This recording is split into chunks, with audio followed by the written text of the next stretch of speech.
Welcome back to year number 13, week number 12 for the Cascade Valley Coyotes, the #1 team in the nation, baby. Now this week we're facing the ECU Pirates. You can tell by their logo right there, which I just now recognize in this moment. They're not a very good team, but last week Tennessee was not a super great team either, and you saw what happened. Their best player is Mr. Lowry with a 2,062 yards thrown in the year, 18 tutties, 10 interceptions. I'm looking at their stats overall, and maybe Heap is a guy to watch out for from a receiving yard standpoint. Maybe Pryor's a solid runner, but I am not fearful of this team. I mean, when you kind of look at what our stats are this year, we should be putting up 60, potentially 70, whatever it is. We should be putting up a senior citizen against the ECU Pirates. I'm just saying. Before we jump into Cascade Valley's big game today, a big thank you to the NBA Infinite for sponsoring today's video. A lot of you guys know I tore my Achilles 2 months ago, and I've been itching to get back in the basketball court, but I just, kind of can't because the doctor said no. Since I can't play ball in real life, I've been out there playing NBA Infinite so I can actually get my basketball fix. NBA Infinite is a free-to-play PvP mobile basketball game, and you can collect some of your favorite star players in the league to build your ultimate dream NBA squad and even create your own dynasty. We all have friends that say they're the best at a game. You're not that guy, pal. Trust me. You're not that guy. But you know what? It's time for them to show it in NBA Infinite. They have 1v1. They got 3v3. They got 5v5. However few or many friends you got, there's room for them in NBA Infinite. The gameplay kind of blew me away too for a mobile basketball title. It's more than what I actually expected. They've got crossovers, they even have unique moves per NBA stars to keep that game feeling authentic and really embarrass your friends or random opponents online. There's a bunch of different packs you can open and really assemble your favorite kind of squad out there. I have a Kevin Durant card that I love. I also have a Steph Curry rookie version that I absolutely love too. And one of my favorite little features they have is that if you get a card and you have a couple duplicate versions of it, you kind of use that to make that card even better. So if you get a duplicate of the Kevin Durant card you love, cool, you add that to it and now all of a sudden he plays a lot better. But ultimately, like all of us out there, it is the pursuit of a Larry O'Brien trophy, and you can do that in NBA Infinite. The cover athlete's really cool. They have Karl Anthony Towns, arguably the best shooting big man in the NBA today. And when you're jumping into the actual gameplays, you're actually going to hear Mark Jones doing in-game play-by-play commentary. I'm blown away for a mobile title. This is incredible. Check the link down below in the description. Make sure you click on that and download NBA Infinite today. And you know what? Maybe you might squad up with me or against me, and you never know what might happen in NBA Infinite. Now this week we have Everett Duarte visiting this week, but I have some more important information. Ladies and gentlemen, Jameer Nave and Demetrius Dunston, the quarterback and probably a corner here in Jameer Nave, have both committed to our team. That is back-to-back 4 stars. This man is also from Chattahoochee, Florida, which is a place I didn't know that was real until right now. With that being said, we got 4 guys left on our recruiting board. MJ Williams, who were in first 4. Schweiderman, also in first. Greg Polk, your mother's favorite player, also in first. And Everett Duarte, also in first. It's going to come down to the wire. There's a lot of competing visits for these guys this week, but with the visit for Duarte this week, I think our chances to land most of these guys feels pretty good. And I do want to just add that getting those 4 stars right there helps us out a ton, because we now have 12 4 stars, which is disgusting. And we are now the #1 recruiting class in the nation. There's still work to be done, so some guys to land, but we've got a top spot at least being number 3. Navy, getting guys signed up to get 14 recruits, 5 4 stars, 8 3 stars, 1 5 star. Going to Navy. Crazy. Now, from a Heisman standpoint, Tyrell Brown, still that guy, sitting at the top. Again, over 200 yards total offense last week, 3 touchdowns. No one's really knocking him off the top. Hawthorne did move up a little bit, but you're noticing that our guy, Mr. Quarterback, is not there anymore. Obviously, Taylor Reed not being here definitely sucks a little bit, but there are some good players. Also, shout out to Adrian Harris, who had a very good week with 283, 88 yards in the ground, 5 total touchdowns in a big overtime win against Mississippi.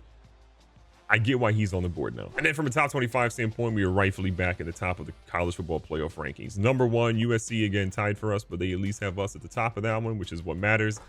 We play ECU this week. They play number 14 Stanford. If they beat number 14 Stanford, you have to imagine that they probably jump us again this week. But still, as long as we're in the top 4 and in the college football playoff, I don't care about anything else.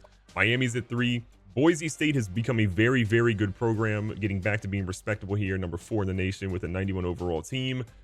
Navy, I feel like will fall out at some point, but there's a lot of competition and guys trying to get in here with only 5 undefeated teams left. And then from an award semifinalist standpoint, Tyrell Brown, Taylor Reed, both up here for the Maxwell, the Walter Camp. Tyrell Brown, again, the #1 guy with Reed sitting at number 6. From a Bednarik, I mean, it's pretty much our entire team. We have 9 out of the top 10 guys for the Bednarik Award. I don't know what to say other than we are that team, buddy. The Nagurski, we have a wild amount as well. We have 7 of the top 10 here for this one. Odiari being the top guy. The O'Brien, Reed is behind Hawthorne. I think that's kind of crazy. Reed has more yards. He doesn't have as many rushing yards, but he has 39 touchdowns versus Hawthorne's 36. So what are they doing? The Walker, you know who it is. Tyrell Brown holding that one down. The Bolitnikov, we are actually 3rd and 4th with Killens and Jay Boehm. I'm actually really impressed because we haven't really had a lot of guys up for this award in recent years. We're going to try to get those guys the ball a lot more, especially today. The Mackey McBride is sitting at number 3. The Outland, we have Mr. Tyrion May at 4 with Savage at 9. The Remington, May is up for the top spot. The Lombardi, they should call it the Odiari. The Lombardi, Anthony Odiari is right there with Rivers and Poe behind him. Best linebacker, Donald Gamblin, Anderson, and Heinrich all bowling out this year, but Donald Gamblin is that guy, pal. The Thorpe Award, Lanier, Simmons, and Travion Wilson with Mr. Cortez or Chancellor Allen at number 9. The Groza, we ain't really got a kicker doing it like that. The punter, shout out to Evan Shepard. He's out there. And what I'm also really proud about is Jay Boehm is up at number 2 for best returner. So I think what we're going to have to be doing out here is getting some returns with Jay Boehm. And then just a reminder, Everett Duarte is the only guy visiting this week. We need 3 sacks from the D line or 2 tackles for loss from the D line. I think we can probably get that done. If we don't, everyone's scholarship's revoked. No big deal. Ladies and gentlemen, Jay Boehm. You don't see kick returns much, but we're trying to win this man kick returner of the year. So Jay Boehm's out here. Jay Boehm is out here. No shot on the first time I'm doing a kick return. Okay, never mind. He gets caught. We almost had it. 3rd down, 21 yards to go. Michael Isaac's the guy that dropped one of the most catchable balls in CPU history. And Girly Man is going to pick that one up. Are you kidding me? ECU has the rock, and they are out here trying to do a little trickeration. 2nd and 9. Ooh, TCU thought they were going to run. Heinrich had other ideas. ECU has a quarterback whose name is Oakley Lowry. That is 2 last names. We don't lose to people with 2 last names. Keishan Anderson says, whoa. Okay, never mind. He said nothing. ODR is going to bring that man down. ECU is going to line to punt here. Jay Boehm looking for an opportunity to return a punt. He's got 60 return yards already. Can he get more? With the blocking looking kind of good. Jay Boehm did his stretches this morning, and Jay Boehm says give him the returner of the year right now. It's his trophy. Bringing the pressure here on the quarterback again. We're not really getting any. Donald Gamblin trying to get in there. He forces the fumble. Jared Poe's going to pick that one up, and ladies and gentlemen, can the big fella rumbling, bumbling. He's not fumbling. He's stumbling into the end zone. Ooh, halfback screen potentially dialed up, but our guys got there. Odiari gets in there for a huge sack pause if needed. First quarter winding down, 4th and 16. They're going to go for a field goal here. That one is good. It cuts the lead to 11, but this game ain't going to be close. First quarter winding down. Offense has not really done much this game. We're going to try to switch that up here. It's Joe McBride. Hit it with a spin move. Didn't go nowhere, but we love the spin move. Reed again makes a little adjustment. A pass here to Michael Isaacs, who failed us last week. He says, hold on, coach. I got something for you. And Michael Isaacs hitting the Heisman? Buddy, you dropped a touchdown last week. A lot of time till halftime. Cascade Valley already looking pretty dominant, but Tyrell Brown says, what about me, coach? So we gave him a run. 2nd and 6. A little play action. Taylor Reed says, hold on, buddy. I got some wheels. And he picks up a first down. Out here looking for something. We'll check down Charlie. Jeremiah Butler getting some blocks. And Jeremiah Butler is at the 1. I thought he was in the end zone. 1st and goal, Tyrell Brown. It's not an impressive touchdown, but the Heisman voters don't care. We got to keep that man at the top of the list. 3rd down, 7 yards to go.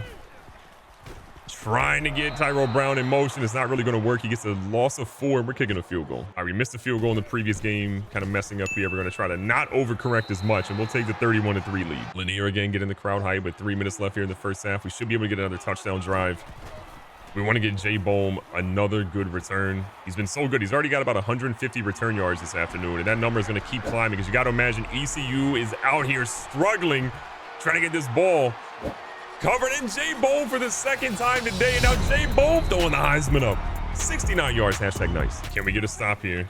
They throw another one. This time it goes to Simmons, but he's able to jar that ball loose and make it 3rd and short. So an extremely long field goal here. This is looking like it's going to be 50-ish some yards, 52, 55. That one is going to be short. The college kicker is not going to have enough leg on that one, and we potentially could score again. Our guys are out here just trying to put in work right now. Taylor Reed not really loving what he's seeing. Rolls one deep down the field. Are you kidding me? Tyrell Brown is in the vicinity. Tyrell Brown. Give him the Heisman right now. Donald Gamblin there. Allen also there. Chancellor Allen getting a pick. You love to see the young fella stepping up, tying the record for most interceptions in a game, by the way. No player in Cascade Valley history has ever had 3 interceptions in one game. ECU's disbanded their football program. Yeah, my condolences. Taylor Reed looking for something. Throws a quick one down to Carnell Killens. Carnell Killens, are you kidding me? Could house this one. Carnell Killens could house this one. 42 is the only guy that can potentially stop him, and on a drag. Everybody throwing the Heisman up right now. Tyrell Brown does have a pretty nasty receiving touchdown, but he just doesn't have a lot of love on the ground because we haven't really had the ball to run the football on the ground. So Brown comes out at QB, looking to try to get out here to the edge. He's got some room. It's a solid run. We'll take the 12. Michael Isaacs moves in motion for the jet sweep. He's already got one touchdown today. Can he get another one? Ooh, Michael Isaacs. We're still not forgiving him for that drop last game. Back out here to the run. Tyrell Brown. Great run. In between the tackles, he's been fantastic the last couple of weeks. He hits him with the play action. Jeremiah Butler, nice little check down. Jeremiah Butler inside the 10. Taylor Reed, 7 for 9, 251 and 3 touchdowns. Might be the craziest stat line he's had in his career, and that's saying something because this man has thrown for a lot of crazy stat lines in his young career. Tyrell Brown, though, runs a little bit too much east and west. He comes in here looking to get his own little run, and Taylor Reed untouched into the end zone. ECU down tremendous. At this point of the game, fourth quarter's not even here. A lot of our backups are in. Thornhill and company are pretty much ready to get things going. They have been incredible so far this afternoon from our starters, and we expect our backups to do the same. Well, 2nd and 10 here. Thornhill is going to go ahead and let one fly. Carnell Killens is running past number 42, and I don't think he's going to have much of a chance. 3rd down, 4 yards to go. ECU is just, they're trying. A wide open touchdown, and we trip him up enough so he doesn't get in the end zone. If they score a touchdown, we're upset. Our guys doing their best, and that ball is thrown away. Oakley Lowry throwing 48 passes today. Imagine your college coach has you throwing 48 passes in a game, and your team still only has 3 points. That is just tough. They want a touchdown. They are desperately trying to get one, and they may almost have one. 1st and goal.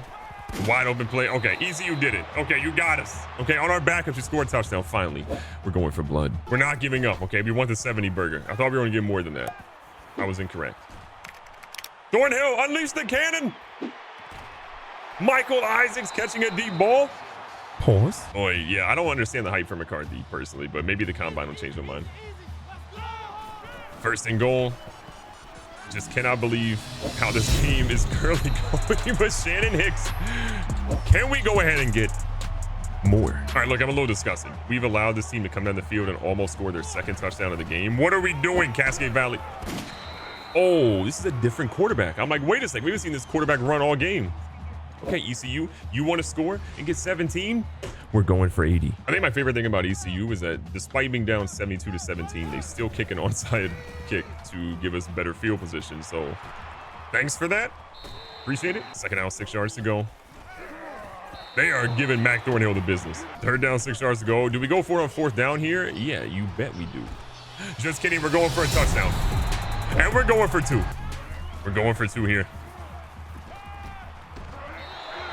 We didn't get it. Sadness. So somehow, even though I send the kickoff, we got the ball. I don't really understand how. Maybe we went for an onside kick because we're toxic. I don't know, but I'm going for 80.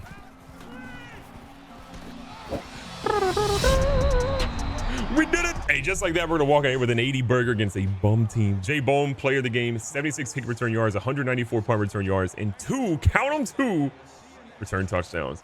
I think he should be returner of the year. If this game doesn't prove it, then we got to fight all the voters.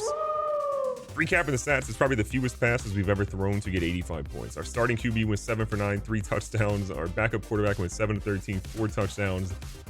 And we scored 85. On the ground, I feel bad for Tyrell Brown, 8 for 38 and 1 touchdown. Not exactly the game that'll keep him atop the Heisman voters, but we've got work to do still at this point. On the receiving side, though, he does go 2 for 58 and gets a receiving touchdown. Isaacs got a touchdown, as did Roderick Johnson and Shannon Hicks. Carnell Killens got 2 of them things, 2 for 50, 152. We also see Scaife Jr. get 1 as well. Defensively, I'm surprised that, our guys even had stats considering how big of a blowout this was. But 8 tackles for Reggie Kraft. Odiari goes to 8 as well. From a sack perspective, we got to the quarterback with Gamblin, Poe, and Odiari. We didn't get to 3 with the defensive line that we needed, only got 2. And the interceptions, we got 2 from Chancellor Allen, 1 by DJ Byers, and the defense just played lights out. ECU is not a very good team. They are a team that we kind of put in the schedule to get our ego up because we need that at this point of the season. Playing tough game after tough game is great, but also kind of just mentally wears you out a little bit. So ECU, we appreciate you. Be safe, be smart, tell somebody you love them. Catch you guys on the next one. Download NBA Infinite for free from the App Store and Google Play Store.